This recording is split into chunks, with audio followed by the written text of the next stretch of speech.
Today I'll show you the correct recipe for P.F. Chang's Singapore street noodles. We'll cover the real ingredients and techniques they use at the restaurant, including their top secret curry sauce. And I'll show you the best way to prepare the noodles so they stay light and separate every time. Now, the most important part of this dish is the noodles and preparing them correctly. You'll see a ton of different varieties at most Asian grocery stores, but the kind you want is almost always labeled as thin rice vermicelli or sometimes as rice sticks. You might need to look around, but you always want to grab the thinnest one you can find.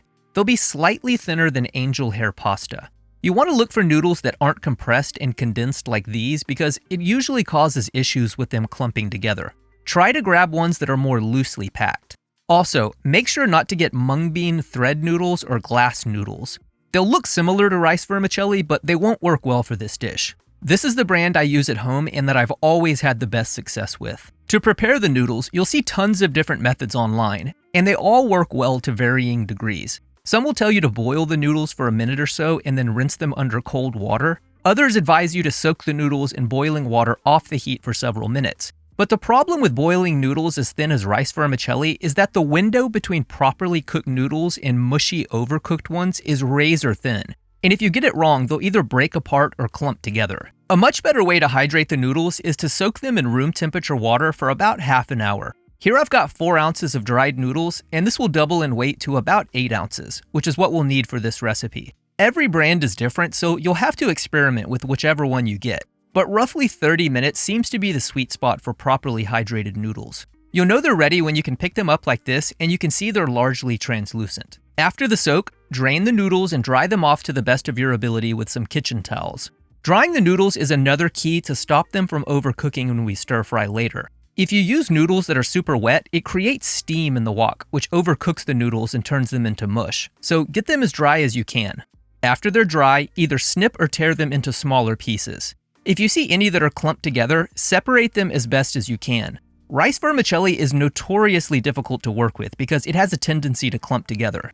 And you can hydrate the noodles up to a few days in advance. Just keep them in a covered container in the fridge until you're ready to start cooking. One of the main differences between P.F. Chang's Singapore street noodles and more traditional versions is their use of a curry sauce. Most recipes online or at takeout restaurants use dry spices only because this typically isn't a saucy dish. Using a sauce instead of blooming the dry spices in oil allows us to coat all the noodles in a savory sauce instead of making them too oily, which is one of the major pitfalls of a lot of takeout versions of this dish. One of the most common questions from home cooks is what kind of curry to use. I've spoken with several old cooks from P.F. Chang's, and the majority of them told me they used S&B Oriental curry powder. This is a very mild Japanese curry that works well without overpowering all of the other flavors. If you're unable to locate it, I'd grab the basic standard curry powder you'll find in nearly every grocery store on the spice aisle. To make the curry sauce, let's start with 4 teaspoons of curry powder in a large bowl. And to that, add a 1/4 teaspoon of turmeric. This gives the noodle that nice golden color. Then pour in 1.5 tablespoons of white vinegar and 5.5 tablespoons of light soy sauce. Whisk until all the dry ingredients are dissolved into the vinegar and soy sauce. Next, toss in 5.5 tablespoons of oyster sauce, 1.5 tablespoons of sriracha, and 2 tablespoons of ketchup. Whisk until all the ingredients are evenly combined and smooth. That's it. This is P.F. Chang's secret Singapore street noodle sauce. And this is one of those things like lasagna that seems to get better the longer it sits, so you can keep the sauce in the fridge for several weeks. For the protein, P.F. Chang's uses both sliced chicken breast and shrimp brined and seasoned in their alkaline soy marinade. To make the marinade, you'll start with 1 cup of water in a small bowl. Then add half a teaspoon of baking soda and whisk it until it's dissolved. This will make the brine alkaline, which will help tenderize the chicken and give the shrimp that signature bouncy texture you'll find at most takeout restaurants. Then pour in 1/3 cup of Chinese light soy sauce. For all the soy sauce in this recipe, we're using Lee Kum Kee's low sodium version, the one in the green bottle, just like they do at the restaurant. Whisk the marinade so everything is well combined, and this will keep indefinitely in the fridge. For the chicken, just take a boneless, skinless chicken breast, turn it over, and remove the tenderloin. You can use it in this recipe or keep it for something else. Then take the chicken and slice it lengthwise into 2 to 3 strips. Then take each of these strips, turn them perpendicular to you, and slice them into roughly 1/8 inch slivers. If you've done it correctly, they should look like this. Next, pour the brine over the chicken and keep it in the fridge for at least 2 hours or up to 24 hours like they do at the restaurant. For the shrimp, they use frozen 4150 count, but really any smaller sized shrimp should work well for this recipe. If you're working from frozen, what you'll do is place some in a bowl, pour over the alkaline soy marinade, and let them sit until they're totally thawed out.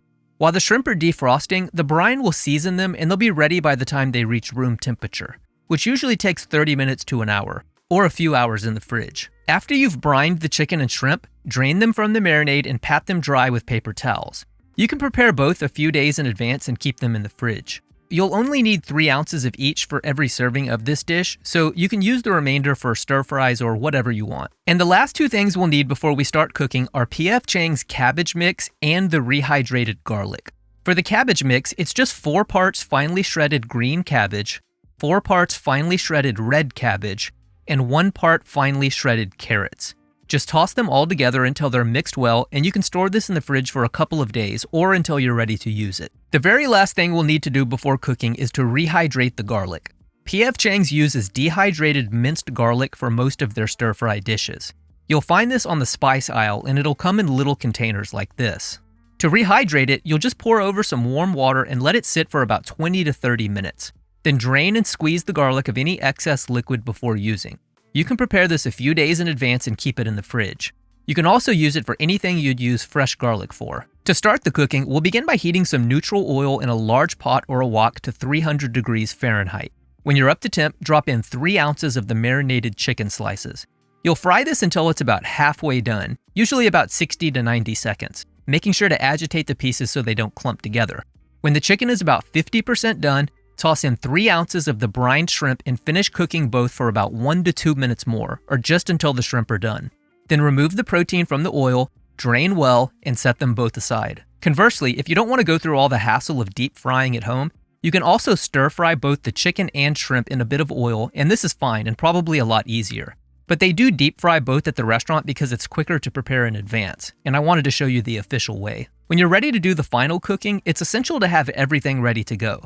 Because this is a stir-fry dish, everything comes together in a matter of just a couple of minutes, so it's not really possible to prep as we're cooking. To get started, heat a wok over medium heat until it starts to lightly smoke and add about a tablespoon of neutral oil. Then toss in 1 teaspoon of the rehydrated garlic and saute for a few seconds or just until it's fragrant. Then add 2 cups of the cabbage mix, 1/3 cup of grape tomato halves, and both proteins into the wok. Stir fry for about 10 to 15 seconds or just until they're heated through.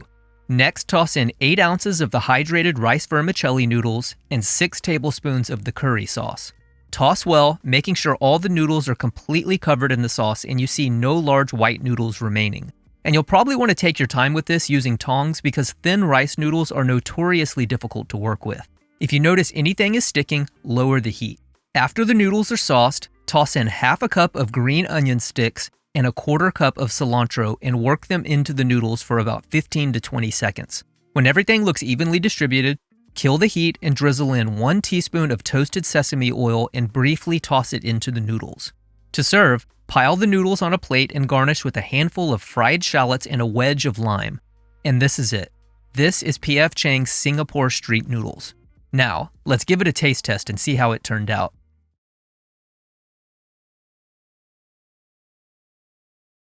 Singapore noodles have a bizarre origin story because they were invented in Hong Kong and have very little to do with traditional Singaporean cuisine. Either way, they're still delicious, and if you've never tried it, you should definitely give them a whirl. If you want to learn another P.F. Chang's recipe, check out my beef and broccoli video right here. Thanks for watching. See you next time.